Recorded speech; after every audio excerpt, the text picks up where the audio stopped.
Assalamualaikum warahmatullahi wabarakatuh dan selamat siang.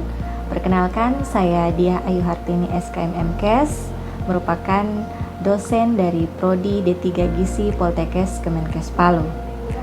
Pada kesempatan ini, saya akan menjelaskan terkait salah satu mata kuliah, yaitu penilaian status gizi atau biasa disingkat dengan PSG.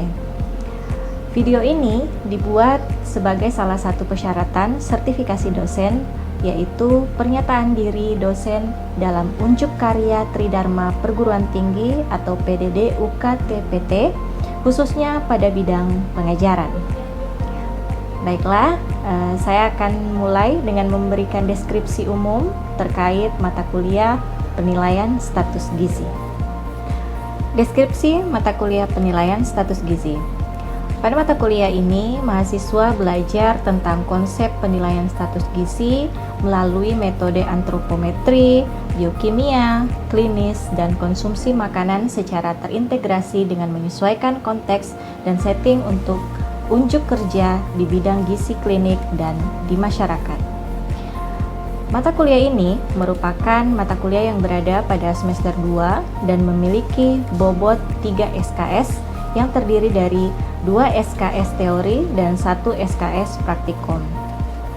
Capaian pembelajaran lulusan yang dibebankan pada mata kuliah penilaian status gizi yaitu yang pertama adalah aspek kognitif, menguasai prinsip dasar dari penilaian status gizi sebagai dasar penilaian status gizi untuk dapat melaksanakan pelayanan gizi institusi sesuai asuhan gizi terstandar. Yang kedua adalah aspek afektif atau sikap, yang terdiri atas yang pertama adalah berkontribusi dalam meningkatkan mutu kehidupan masyarakat, berbangsa, bernegara, dan kemampuan peradaban berdasarkan Pancasila. Yang kedua, menunjukkan sikap bertanggung jawab atas pekerjaan di bidang keahlian secara mandiri. Capaian pembelajaran selanjutnya adalah aspek psikomotorik atau keterampilan umum dan khusus, yang terdiri atas 1. Mampu menunjukkan kinerja bermutu dan terukur. Yang kedua, mampu menyusun laporan hasil dan proses kerja secara akurat dan sahih serta mengkomunikasikannya secara efektif kepada pihak lain yang dibutuhkan. Dan yang ketiga adalah mampu bekerja sama, berkomunikasi, dan berinovatif dalam pekerjaannya. Sub-CPMK penilaian status gizi terdiri atas 10 sub-CPMK. 1. Diharapkan mahasiswa mampu memahami dan menerapkan konsep penilaian status gizi melalui metode antropometri, biokimia, klinis, dan konsumsi makanan secara terintegrasi dengan menyesuaikan konteks dan setting unjuk kerja. 2. Diharapkan mahasiswa mampu menjelaskan konsep penilaian status gizi. 3. Diharapkan mahasiswa mampu menjelaskan konsep masalah gizi. 4. Diharapkan mahasiswa mampu mengidentifikasi tanda-tanda kekurangan dan kelebihan gizi. 5. Diharapkan mahasiswa mampu mendemonstrasikan pengukuran status gizi secara antropometri. 6. Diharapkan mahasiswa mampu mendemonstrasikan penilaian status gizi secara klinis. 7. Diharapkan mahasiswa mampu mendemonstrasikan anamnesis makanan dan riwayat gizi. 8. Diharapkan mahasiswa mampu menjelaskan konsep pertumbuhan dan perkembangan. 9. Diharapkan mahasiswa mampu mendemonstrasikan penggunaan standar dan rujukan. 10. Diharapkan mahasiswa mampu mendemonstrasikan penggunaan KMS dan SKDN. Selanjutnya adalah bahan kajian dalam mata kuliah penilaian status gizi. 1. Yaitu konsep penilaian status gizi. 2. Konsep masalah gizi. 3. Tanda-tanda kekurangan dan kelebihan gizi. 4. Pengukuran status gizi secara antropometri. 5. Penilaian status gizi secara klinis terkait gizi, biokimia, dan asupan gizi. 6. Penerapan anamnesis makanan dan riwayat gizi dalam penilaian status gizi. 7. Konsep pertumbuhan dan perkembangan. 8. Standar dan rujukan pertumbuhan. 9. Pemantauan pertumbuhan dengan KMS dan SKDN. Selanjutnya adalah referensi atau pustaka yang digunakan dalam mata kuliah penilaian status gizi ini, diantaranya yaitu bahan ajar penilaian status gizi oleh Holil M. Pardee, kemudian Measuring Change in Nutritional Status dari WHO. Selanjutnya adalah Social and Cultural Perspective in Nutrition oleh Sanjur, dan penilaian status gizi berupa buku dari Suparyasa. Mahasiswa juga diberikan kebebasan untuk mencari referensi lain yang relevan dan berhubungan dengan mata kuliah ini. Kemudian, sistem pembelajaran terbagi atas pembelajaran luar jaringan atau luring dan dalam jaringan atau daring dengan menitik beratkan pada partisipasi aktif dari mahasiswa. Selanjutnya adalah model pembelajaran dari mata kuliah ini adalah pembelajaran aktif, diskusi kelompok, dan penugasan. Adapun model evaluasi dan penilaian dilakukan dalam tes tulis berupa kuis, ujian tengah semester, dan ujian akhir semester, serta observasi, dalam hal ini adalah diskusi kelompok. Selanjutnya, pembelajaran dilakukan dalam 16 kali pertemuan dengan proporsi 14 kali tatap muka, 1 kali ujian tengah semester, dan 1 kali ujian akhir semester. Metode pembelajaran yang dilakukan dalam mata kuliah penilaian status gizi terdiri atas 3 metode, yaitu delivery, interaction, dan assessment. Delivery berupa ceramah yang bertujuan untuk menyampaikan materi pembelajaran kepada mahasiswa terkait penilaian status gizi.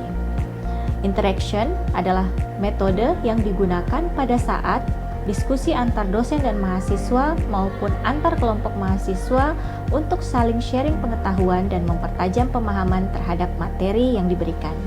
Dan yang terakhir adalah assessment, yaitu berupa kuis dan tugas. Sistem penilaian yang digunakan adalah 20% penugasan, yaitu penugasan terstruktur, kuis dan diskusi kelompok, 30% UTS, dan 50% UAS. Selanjutnya, mari kita simak video pembelajaran dalam kelas. Baik. Assalamualaikum warahmatullahi wabarakatuh. Waalaikumsalam warahmatullahi wabarakatuh. Selamat siang semuanya. Siang. Apa kabar hari ini? Baik ya, alhamdulillah. Baik, pada hari ini kita akan masuk pada mata kuliah penilaian status gizi, yaitu pada pertemuan kelima atau pekan kelima. Nah, hari ini kita akan berbicara terkait konsep pertumbuhan dan perkembangan. Ya, sebelumnya mari kita lihat dulu indikator yang akan dicapai dari mata kuliah pertemuan kita hari ini, yaitu ketepatan menjelaskan faktor yang mempengaruhi pertumbuhan, kemudian ketepatan menjelaskan 7 aspek lingkungan postnatal yang mempengaruhi pertumbuhan, kemudian ketepatan menjelaskan perubahan perkembangan mulai dari balita sampai dewasa, dan yang terakhir itu adalah ketepatan menjelaskan perbedaan perkembangan dan pertumbuhan. Baik, sebelum kita masuk sini, ada yang tahu apa itu pertumbuhan? Tahu Ibu. Apa itu pertumbuhan? Pertumbuhan itu pertambahan berat badan, tinggi badan, yang seperti itu. Oke, lebih ke fisik ya. Nah, kita lihat pertumbuhan diartikan sebagai terjadinya perubahan sel tubuh yang terjadi dalam 2 bentuk, yaitu pertambahan ukuran sel dan atau pertambahan jumlah sel. Kemudian dapat diartikan juga pertumbuhan adalah perubahan ukuran fisik dari waktu ke waktu, baik dari segi ukuran fisik, proporsi maupun komposisi tubuh. Jadi kalau kita melihat pertumbuhan itu lebih ke fisik yang bisa dilihat oleh mata, ya. Contohnya seperti apa? Pertumbuhan tinggi badan. Pertumbuhan tinggi badan. Ada lagi? Berat badan. Ada lagi? Tinggi, berat. Jadi itu bisa kelihatan secara fisik, ya.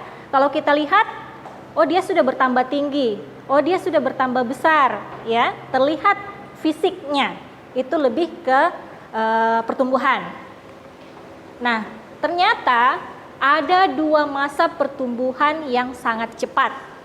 Yang pertama itu adalah masa balita, dan yang kedua itu adalah masa remaja, ya. Jadi pertumbuhan di dua masa ini merupakan pertumbuhan yang paling cepat. Nah, mengapa dikatakan demikian? Nah, kita lihat. Pada janin sedang terjadi pertumbuhan jaringan hati, jaringan jantung, pankreas, otak, dan semua jaringan tubuh, di mana semua asupan zat gizi itu harus terpenuhi. Ya, pastinya itu ya.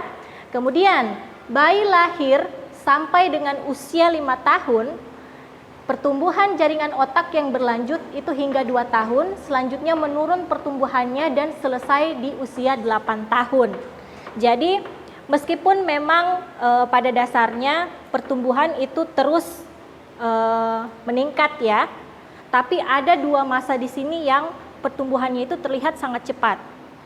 Pada masa janin sampai 5 tahun atau balita, kemudian pada masa remaja, ya.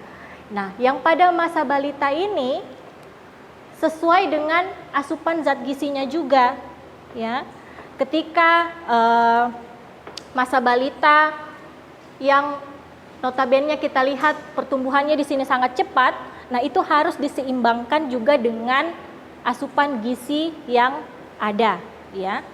Asupan gizi yang dia konsumsi. Jadi harus memang seimbang antara asupan gizinya dengan yang memang dia butuhkan dalam tubuhnya. Karena memang kan pada masa balita ini kan pertumbuhannya cepat, kemudian membutuhkan asupan gizi yang lebih banyak. Makanya balita itu rentan juga terkena penyakit, rentan ketika tidak dipenuhi asupan tubuhnya, maka bisa terjadi malgizi atau status gizi yang salah ya pada balita. Nah, bagaimana pada masa remaja? Nah, pada masa remaja itu ada yang dinamakan akil balik, ya, ditandai dengan mimpi basah pada laki-laki, dan kalau pada perempuan itu ada yang namanya menstruasi, ya. Nah, kemudian pertumbuhan terutama terjadi pada tinggi badan, ya, pada tinggi badan. Nah, kalau kita lihat biasa dari anak SD, kemudian biasa kan remaja itu mulai dari SMP ya, tiba-tiba SMP sudah tinggi. Seperti itu. Kemudian pertumbuhan mulai usia 12 sampai 13 tahun, selesai usia 17 tahun. Kemudian untuk laki-laki itu mulai 13 sampai 14 tahun, selesainya di usia 19 tahun. Jadi memang pada wanita atau perempuan itu lebih duluan pertumbuhannya dibandingkan dengan laki-laki, ya. Nah, selesainya juga lebih duluan. Kalau perempuan dari 12 sampai 13 tahun sampai 17 tahun, laki-laki dari 13 sampai 14 tahun, selesainya itu pada 19 tahun, ya. Kemudian asupan gizi pada anak remaja itu harus lebih banyak dibandingkan dengan usia lainnya karena kebutuhan tubuhnya meningkat. Nah, kebutuhan tubuh ini ya selaras dengan tadi, karena kecepatan pertumbuhan pada masa ini sehingga memang kebutuhan tubuh akan gizi itu meningkat, seperti itu, ya. Nah, apa-apa saja sih faktor yang mempengaruhi pertumbuhan? Yang pertama itu ada yang namanya faktor genetik, ya. Penentu sifat yang diturunkan dari kedua orang tua itu yang disebut dengan faktor genetik, ya. WHO pada tahun 2005 itu menyebutkan tentang risiko kegemukan. Jika salah satu orang tua sangat gemuk, maka anaknya mempunyai kemungkinan 40% berisiko mengalami kegemukan, ya. Jadi ada faktor genetik atau faktor keturunan yang bisa mempengaruhi pertumbuhan. Nah, seperti salah satu contohnya itu adalah obesitas. Kalau orang tuanya obesitas, maka 40% kemungkinan anaknya juga dapat mengalami obesitas dibandingkan dengan anak lainnya. Tapi itu bisa dicegah dari pola makan kita sendiri, ya. Jadi meskipun kita punya faktor genetik terkait obesitas misalnya, ya, kita bisa menjaga itu dengan pola makan kita. Tidak mungkin kita menjaga pola makan kemudian tiba-tiba langsung obesitas, ya, meskipun kita punya keturunan atau faktor genetik, ya. Jadi memang sebenarnya tergantung dari diri kita sendiri juga. Justru kalau kita sudah tahu bahwa orang tua saya gemuk, maka saya harus lebih aware, harus lebih bisa menjaga berat badan saya. Nah, seperti itu. Jika kedua orang tua sangat gemuk, maka kemungkinan risiko anak mengalami kegemukan meningkat menjadi 70%. Ya, kalau tadi masih overweight itu masih 40% saja, tapi kalau sudah obesitas atau sangat gemuk itu meningkat menjadi 70%, ya. Nah, kemudian faktor selanjutnya yang mempengaruhi pertumbuhan itu ada yang dinamakan faktor lingkungan. Nah, faktor lingkungan ini sendiri terbagi atas dua, ada lingkungan pranatal dan lingkungan postnatal. Ya. Ada yang tahu apa itu lingkungan pranatal? Ada yang tahu? Belum tahu. Natal itu apa? Hari raya, kelahiran, ya. Jadi kalau pranatal berarti sebelum kelahiran. Postnatal itu sesudah kelahiran, ya. Jadi ada dua lingkungan yang mempengaruhi pertumbuhan di sini, yaitu sebelum lahir dan setelah lahir, ya. Nah, mulai dari yang pertama adalah lingkungan pranatal, itu dipengaruhi oleh status gizi ibu. Nah, pastinya kan yang namanya janin, dia memperoleh asupan zat gizinya kan bukan dari dirinya sendiri ya, pastinya dari ibunya. Jadi yang dilihat di sini adalah status gizi ibu. Kalau kita lihat, ibu hamil kek itu beresiko melahirkan bayi BBLR, ya. Pertumbuhan bayi yang menderita BBLR itu akan mengalami keterlambatan sampai usia balita bahkan sampai remaja, ya. Jadi kalau misalnya dari ibunya saja sudah kekurangan gizi, maka bayinya juga akan beresiko berat lahirnya itu rendah, ya.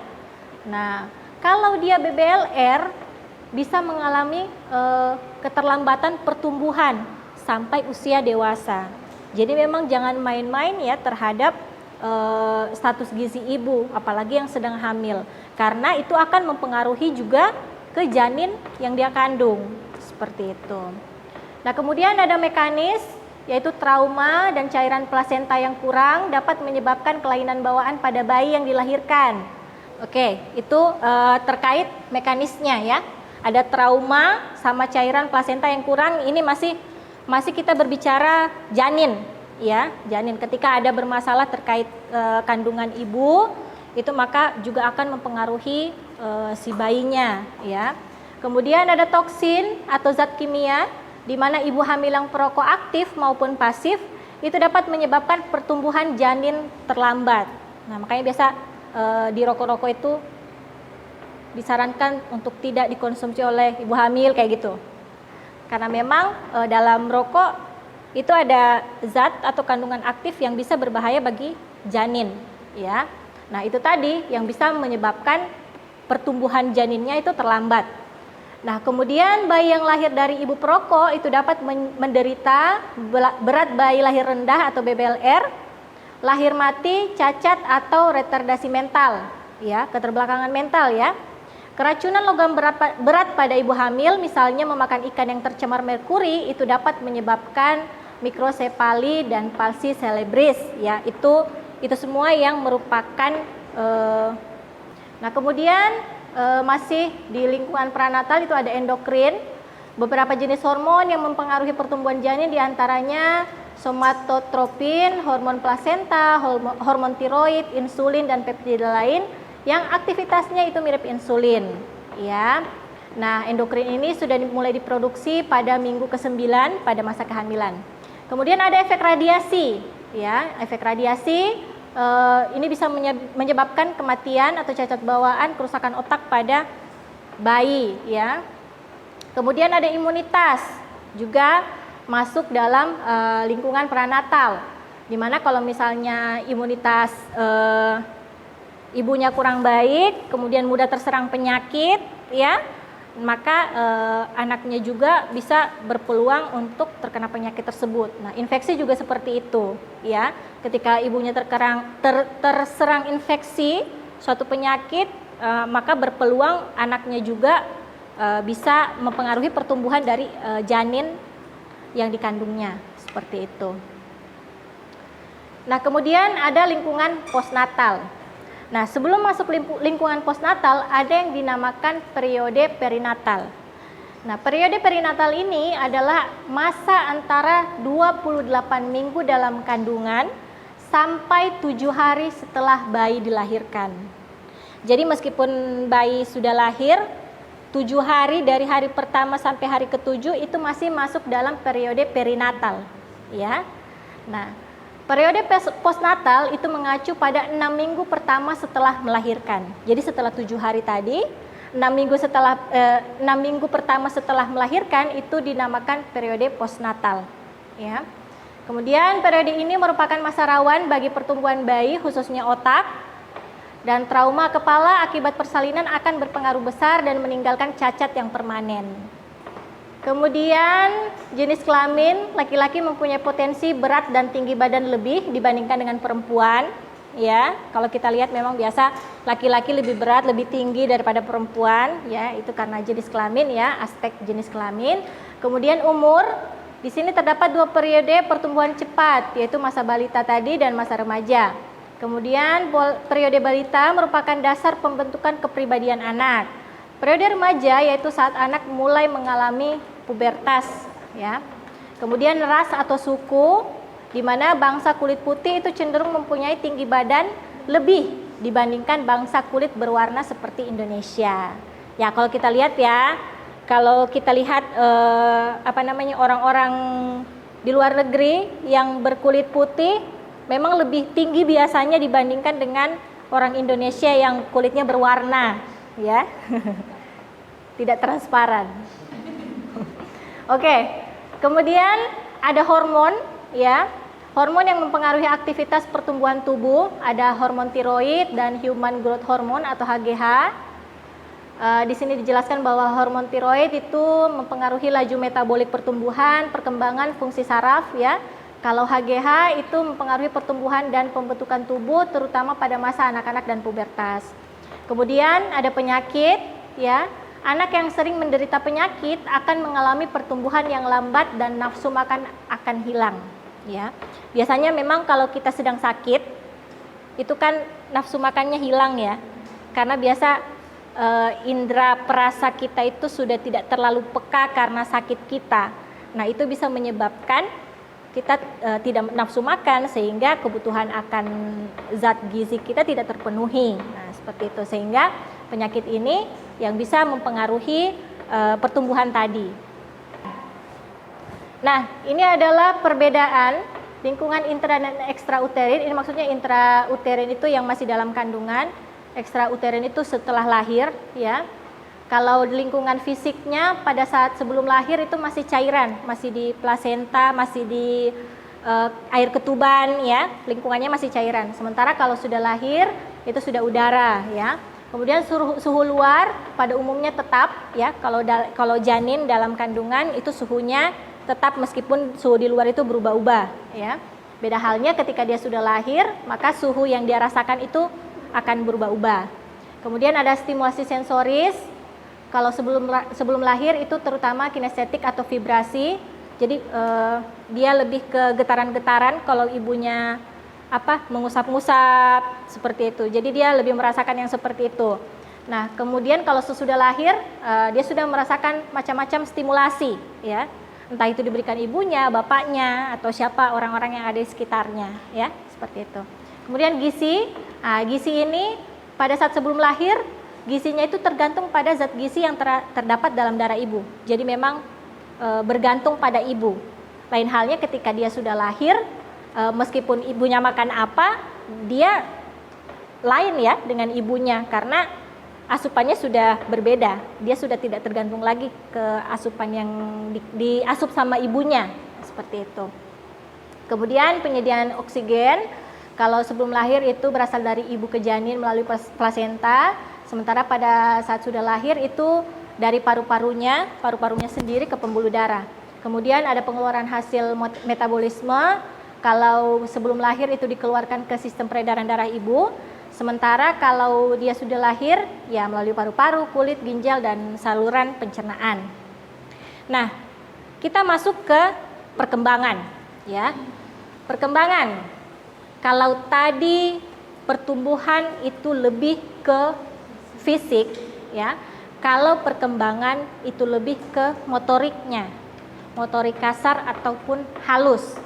Nah, kalau motorik kasar itu seperti merangkak, ya, merangkak kemudian bisa menjadi berdiri, dari berdiri dia bisa berjalan, jalan dia bisa lari, ya, seperti itu. Nah, kalau motorik halus itu lebih ke kemampuannya dalam berbicara, ya. Kemudian bisa membedakan warna, ya, dia bisa membedakan warna, itu motorik halus. Nah, kemudian perubahan kemampuan dalam bentuk motorik kasar maupun motorik halus itu disebut perkembangan tadi, ya. Ini pengertian perkembangan, perubahan kemampuan anak dalam gerakan motorik kasar dan halus yang tercermin dalam bentuk pertambahan kecerdasan perilaku dari waktu ke waktu. Nah, ini adalah masa bayi dan balita, bagaimana perkembangan motorik kasar dan perkembangan motorik halusnya dari berbagai macam usia, ya, dari 0 sampai 3 bulan, kemudian dari 6 sampai 9 bulan, dari 12 sampai 18 bulan, 2 sampai 3 tahun hingga 4 sampai 5 tahun, ya, ada berbagai macam. Di sini motorik kasarnya dan di sini adalah motorik halusnya. Nanti bisa kalian baca juga, ya. Nah, kalau ini adalah masuk ke masa anak-anak. Kalau tadi masih dari 0 bulan, ya, sampai 5 tahun. Kalau ini masa anak-anak dari 6 tahun sampai 12 tahun, ya. Ini dikelompokkan, kemudian ada perkembangan motorik kasar dan perkembangan motorik halusnya. Nah, masuk ke masa remaja. Yang pertama, perkembangan yang pesat terutama berlangsung pada usia 11 sampai 16 tahun pada anak laki-laki dan 10 sampai 15 tahun pada anak perempuan. Pesatnya perkembangan pada masa remaja dipengaruhi oleh hormon seksual, ya. Ada ketertarikan pada lawan jenis, organ reproduksi mulai berfungsi, kemudian ada perubahan-perubahan fisik, ya, ada perubahan psikologis juga pada remaja, ya. Kemudian mulai belajar bertanggung jawab pada dirinya, keluarga dan lingkungannya, ya. Bagaimana peran imunitas dalam pertumbuhan dan perkembangan? Ya, bagaimana peran imunitas dalam pertumbuhan dan perkembangan. Nah, kita lihat kalau sistem imun itu bagus, ya, otomatis dia tidak mudah terserang penyakit, ya. Kalau dia tidak mudah terserang penyakit, pasti tidak akan bermasalah pada tubuhnya. Misalnya, kalau misalnya dia terserang penyakit karena imunitasnya tidak bagus.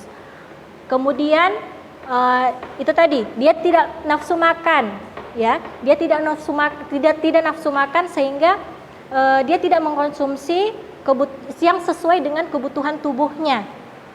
Nah, itulah yang akan berpengaruh ke pertumbuhan dan perkembangannya.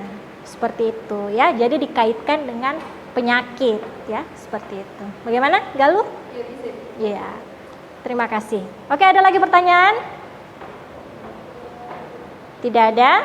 Baik, nanti akan ada penugasan, tapi nanti akan saya kirimkan melalui Siakat, ya. Nanti bisa diakses di pertemuan kelima, ya.